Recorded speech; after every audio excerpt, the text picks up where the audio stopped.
Terrific Tuesday. How are we doing, everybody? It's me. We're back. Moving the chains. We're rocking. We're rolling. Got content coming out. Justin Fields. I didn't mention that yesterday during the quarterback kind of musical chairs that are going on. Daniel Jones got signed today. Justin Fields got signed yesterday. I didn't mention that. But I want to start with that. Justin Fields, Chicago Bear, Steeler, now goes to Jets. Okay. It's a 2-year, $40 million deal. Not bad. I can deal with this. I kind of like it from the Jets' view.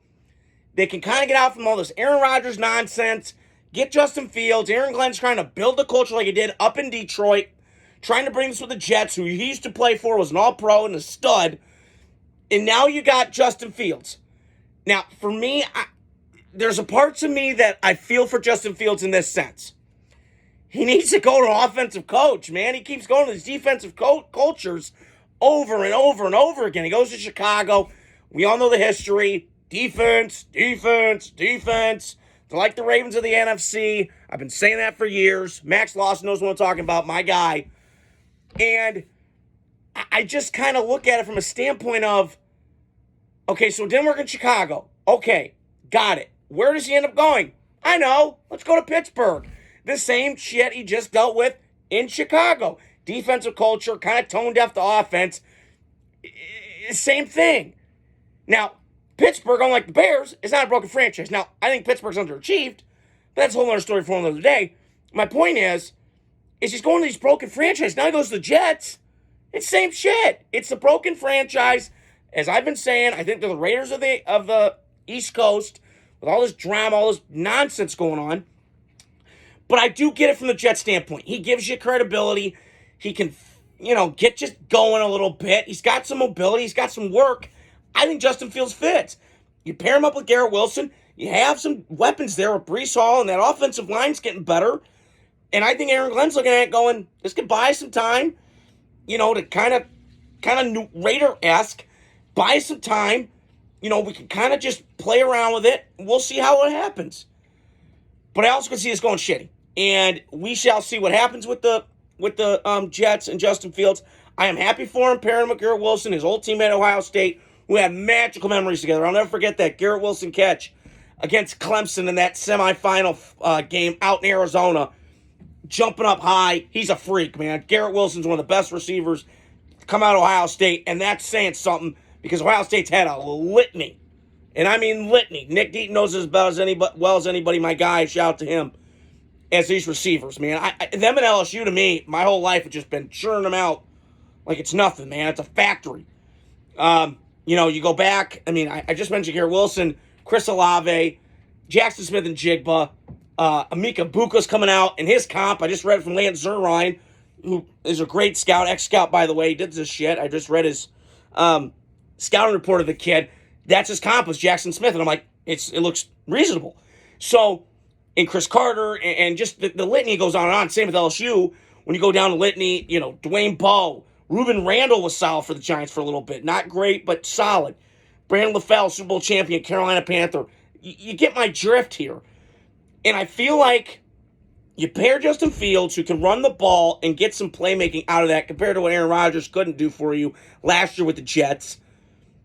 You hit this kid now. I think you can get 8-9 wins out of this team. Because this team's got players. Like, I've been saying this. The Jets, to me, are just broken in terms of franchise. I don't trust them as far as I can throw them. But there's some pieces there I like. I like Breece Hall. I love the offensive line they have. They just lost Morgan Moses, so we'll see if they can address that in the draft. It's a deep, deep draft in terms of linemen and that sort of thing. We shall see. But I do like the direction the Jets are going when it comes to the standpoint of, okay, yeah, it's not going to work. We're not going to get a guy. We could get a quarterback in the draft, but we don't know. Let's ride this out with Justin Fields, see what we have, and then maybe next year we see what happens. So that was my take on the Justin Fields thing. I'm with my buddy Derek Solmonson. I do think he's above average, and I do think he's getting better in terms of the throwing part. It still needs a lot of work to go, but it's a lot better than it was in Chicago. Kind of hit and miss in that element. So, the 49ers today, as I've been tracking this free agency crap all over the place, my head's going 100 miles an hour like a pinball machine. Niners got rid of everybody, and they are doing a fire sale right now, and it's the right thing to do. I know Niner fans don't want to hear it, but I'm being honest with you. It's the right thing to do because listen, you squeezed every ounce of that team in that 6-year window that you could have. But what'd you come up with? 0. I mean, I'm reading this list right now.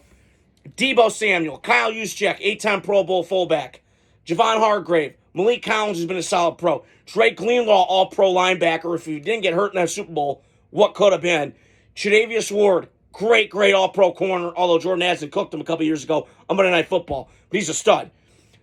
Talanoa Hufanga, the USC guy, undrafted guy, stud, goes to Denver, shit. Aaron Banks, Packers, that makes sense. Green Bay drafts develops offensive line better than anybody outside New England when Brady was there than I've ever seen. Jalen Moore goes to Kansas City to protect Patrick Mahomes' blind side. That makes sense. Patrick Mahomes struggled in the Super Bowl. That I understand. And then they lost Elijah Mitchell, who, we could say what we want, was pretty dang good running back when Chris McCaffrey was out. So, and the Niners just didn't have enough money. And, again, this comes back to show me with the Niners,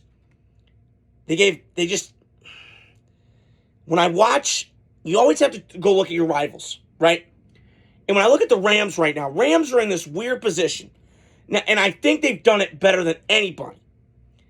And when I mean that, what I mean is that they've done it so well in terms of, okay, we're not going to settle, right? Jared Goff, yes, he got us to the Super Bowl. We're happy with that. Okay, he was Pro Bowler. Okay, got it. We got to go upgrade. It's time to move on. Let's get an all-pro Matt Stafford level quarterback with arm talent out the wazoo. Let's get him. And they got him. Super Bowl. Bang. There you go.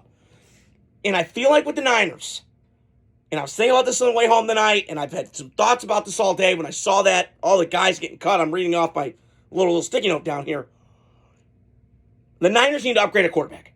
It's that simple. And I understand that Kyle Shanahan and that system, and I've been preaching this, and I've heard ex-scouts say this, and I was thinking about this on the way home tonight. Yes, it's great. And yes, that system and the run game and all that stuff and the boots, and I mentioned this before, but they have no drop-back game, no drop-back pass game to their offense. And I feel like if they get a quarterback, because they've had Garoppolo, missed that throwing Super Bowl. Brock Purdy, been hurt, injured, small. Okay. You got to see now, San Francisco, you had it. And you know what? This happens all the time. There's always that one guy that just gets in the way of your success. And the Chiefs, go throughout NFL history. New England a lot of teams that played New England, same shit, man. Like, if they hadn't run into Brady, who knows?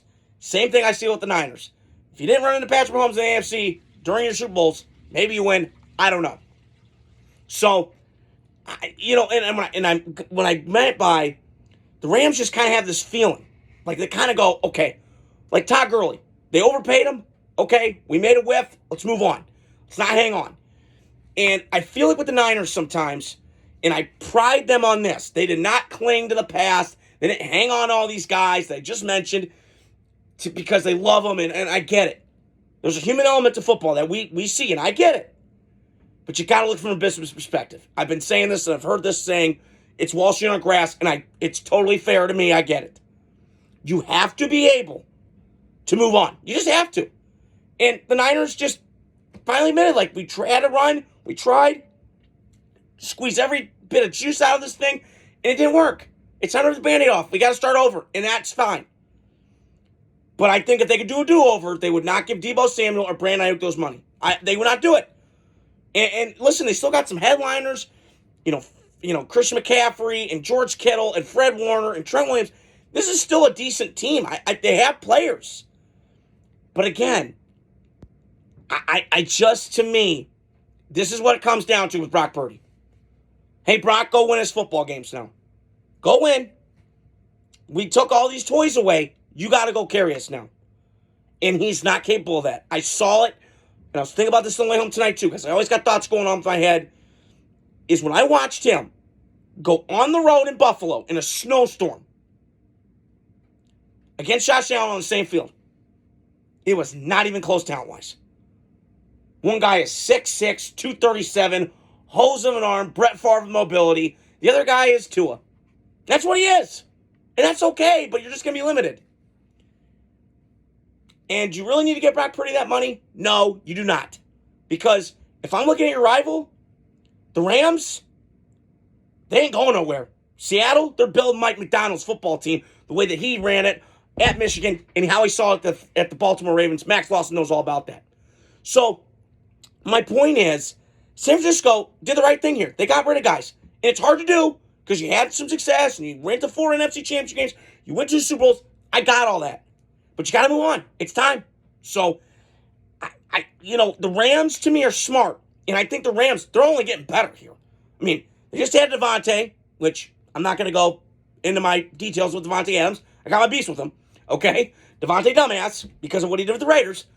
But who wouldn't do that to the Raiders? I'm just being honest, guys. Okay? And so they got Devontae. The Rams did. Okay. So you put him with Puka. Okay. Now that offense could compete. So you got to deal with that. And then you got to deal with Seattle. Now, I don't know how Sam Darnold's going to do. They just got rid of DK and all that stuff. We'll see what they do in terms of the skill players. I would not be shocked. And this might be my hot take. I don't know. If McMillan from Arizona falls all the way to 18, that's where Seattle is, I believe. I have to look at the draft order.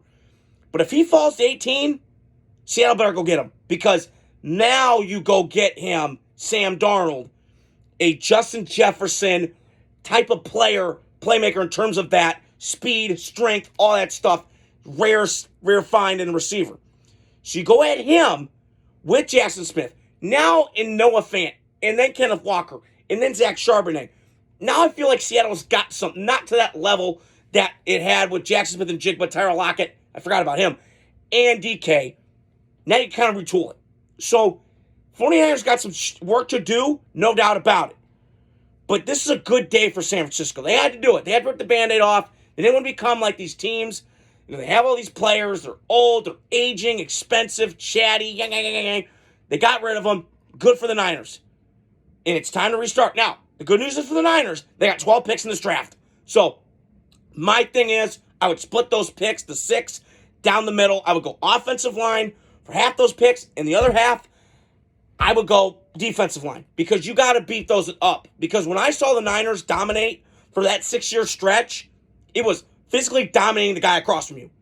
It was offensive line, putting a hat on hat and blocking somebody. That's offensive line. And I've seen it my whole life. And the Niners, when they got on you, and they had that NASCAR package, with kind of like the Giants when they beat Brady in that Super Bowl, they got after you and they bullied you. And they got to get back to that with the Niners. But if I'm the Niners, the guy that I'm looking at, I'm taking Will Campbell. If he's available at whatever pick the Niners are, you go take that guy. Now, I don't think he'll be there by the time the Niners pick, but that's a guy I'm keeping my eye on because he is one of, and I said this last week, one of my favorite players in the draft, badass, tough guy, road grader, didn't allow a sack in the SEC, best conference in football, in college football, in terms of talent. That kid's got it. One of my favorite players in the draft. I love me some Will Campbell. I love his attitude. I love his passion. I love the fire this kid plays with. And he wants to kick some ass and take some names. Yeah, America. Love and leave, brother. Woo! But, Niners, just to recap, Justin Fields, Jets, I kind of like it, kind of don't. And the Niners, they're starting over, starting fresh. And it's a good thing. Not a bad thing. So, that's all I want to talk about here tonight, guys. Hope you guys are doing well. Terrific Tuesday. Adios. Godspeed.